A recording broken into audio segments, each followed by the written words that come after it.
Hello again, this is Tim Lloyd from gmat.cz. We're part of Gain Access in Prague in the Czech Republic. This is video number 4 in our series of really how to apply, how to write the application essays, etc. for the top 10 MBAs in the world, a list compiled and published by thefinancialtimes.com. Number 4 is Harvard Business School. We tend to refer to it as HBS. And immediately you'll notice there is a slight difference with Harvard's application expectations when we look at the actual essay you're supposed to write. There's only one essay. There can be up to 5, perhaps even more essays for these top 10 MBA applications. And here is the essay question for the class of 2020 for HBS MBA. As we review your application, what more would you like us to know as we consider your candidacy for the Harvard Business School MBA program? There is no word limit for this question. Okay, so let's just pause right there. This is a very open question, especially when you compare it and contrast it with the questions asked for other application essays. There is no word limit. Well, I've done the research, we've looked around the internet. There tends to be a recommendation of between, for successful applicants, 500 to say 1,300 words, but the ballpark figure, the recommended rule of thumb is let's go for approximately 1,000 words. Now for some people 1,000 words is a daunting idea. For others it can be more of a challenge not to write 10,000 words. It's very interesting.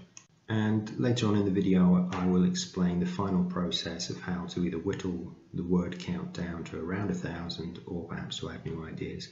So as always, we have to now decide what is the correct approach to choosing information that we want to communicate. How do we position ourselves as applicants and not waste our time or our money? It's an expensive process. So here is a screenshot of the actual main application page on the HBS website.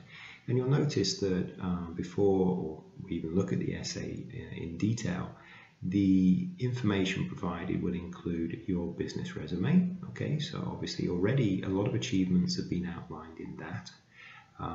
You'll also have 2 references. So again, there'll be information about you, but from some other perspective, it's not your perspective.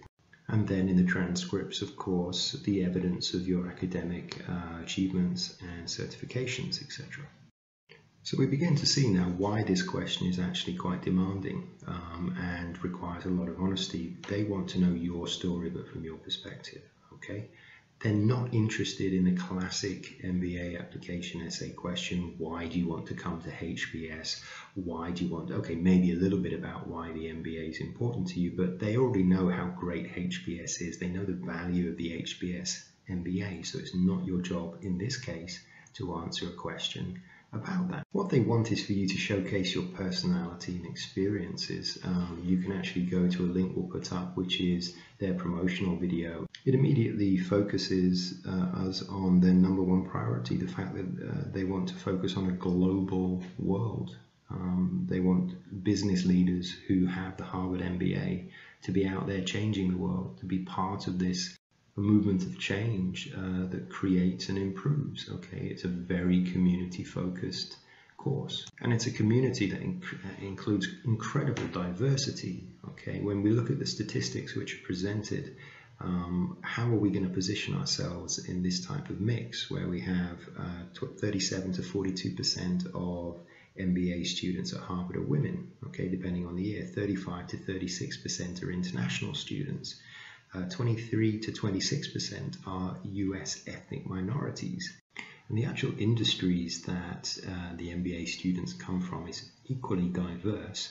And this is the mixture of input, energy, mindsets, personality types that they're looking for. So when you do brainstorm, when you do think about, okay, what are HBS's priorities, don't try to just fit into a mold. It's very important that you show, according to your strengths, how you will add to that diversity. You're going to be taking part in a case study system of education. This is where Harvard's going to present you over a 2-year period with 500 or more, over 500 case studies. It's a learning system where you're going to be working in groups, study groups that will meet every morning during the week at 7:30 to discuss real stories about real people with real problems in real organizations. This comes straight from their promotional videos. You can actually go and study and research what this particular method of education is if it's not something that you've been in before. And therefore you can then put into your story, into this essay, how that is something which absolutely inspires you and is something that you want to be part of for 2 years, 7:30 every morning. After you've had your group meetings in the morning with the same people, you then go to a class of 90, which are always the same, and you have 4 to 6 hours of lectures 5 days a week. Okay, you'll then have 25, 30 hours of homework in addition to that. How are you going to cope? How does this motivate you? Why is this going to be part of your story? And this is why they clearly state on the website with regard to who they're looking for. They want mature leaders with track records of accomplishments. Okay, it's actually a stated criteria: leadership, analytical aptitude and appetite, and community focus. How will you communicate that you will be part of this dynamic machine of creativity with different contributions and different quality?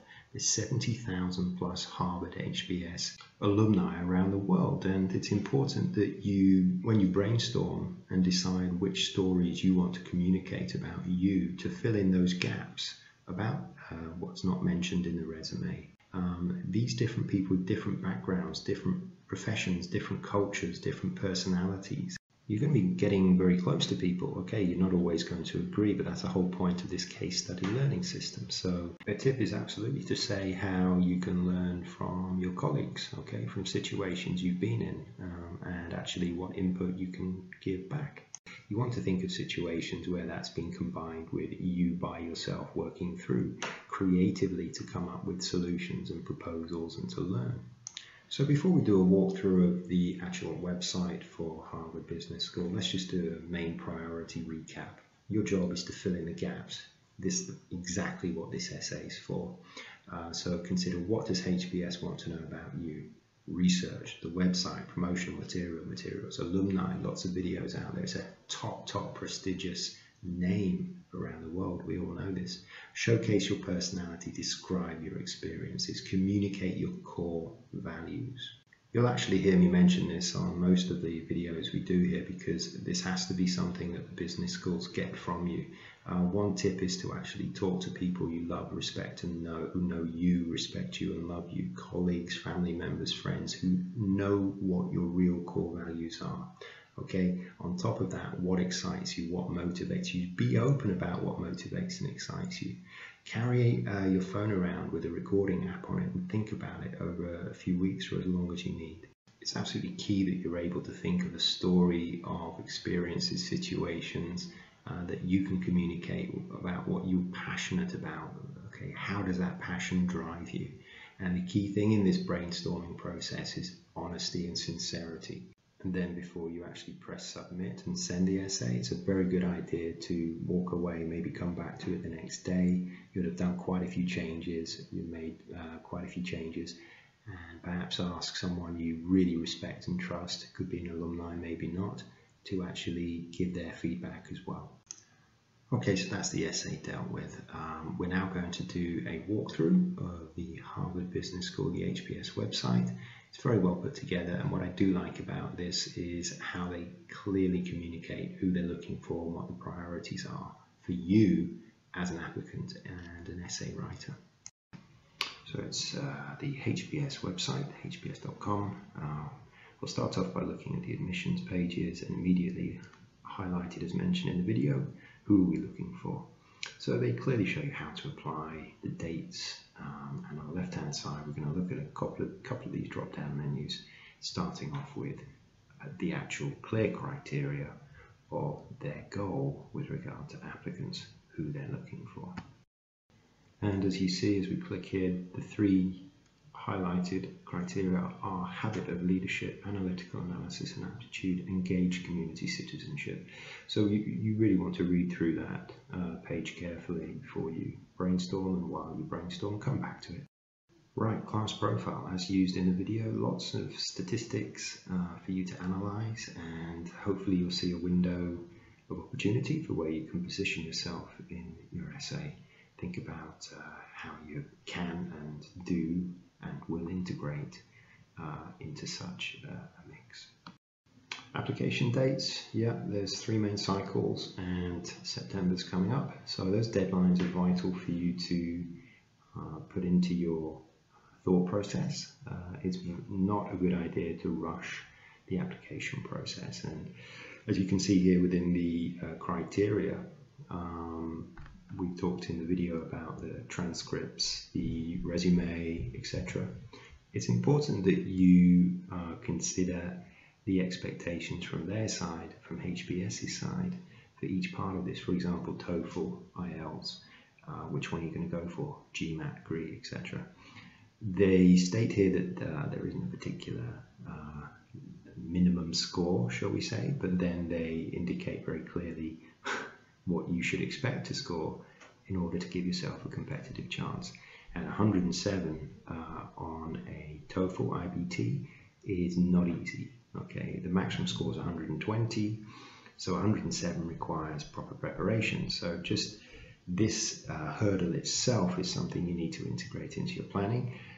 GMAT, as I said, they don't actually get, again, they don't say, right, this is our minimum requirement. If we go back to the other page, what I'll show you is from the analytics, the median score, and okay, very few people score over 700. If you actually look at the statistics, the average score is 550 approximately. To score 730, well, that's a special type of person. But of course, nothing is impossible if you're motivated enough and you're willing to definitely put hours and hours of preparation in. So here we are, this is coming towards the end of the walkthrough. It's very straightforward. Make sure all the T's are crossed, the I's are dotted.